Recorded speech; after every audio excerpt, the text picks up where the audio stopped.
Barshi one परिक्षेत्रातील पांढरी तलाव आणि वडगाव परिसरात वाघाचा वावर असल्याची पुष्टी झाली आहे। 2 दिवसांपूर्वी धाराशिव येथील वडगाव शिवारात वाघाने गाभण गायीवर हल्ला करून तिला ठार मारले। विशेष म्हणजे त्याच रात्री वाघाने पुन्हा येऊन मृत गायीवर ताव मारल्याचा क्षण कॅमेऱ्यात कैद झाला आहे।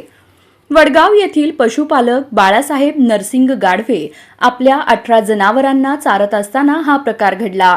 वाघाने हल्ला केल्याचे त्यांनी अवघ्या 200 फुटांवरून पाहिले। घटनेची माहिती मिळताच वन विभागाने घटनास्थळी धाव घेऊन पंचनामा केला।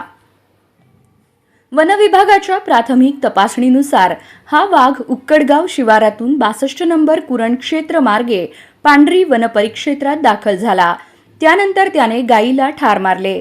वन विभागाने या परिसरात शोध मोहीम राबवली असून चिखलात वाघाचे स्पष्ट ठसे आढळले आहेत।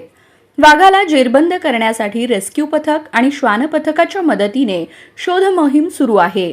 तसेच येडशी अभयारण्य आणि बार्शी वन परिक्षेत्रात 12 कॅमेरे बसवून वाघाच्या हालचालींवर बारीक लक्ष ठेवले जात आहे।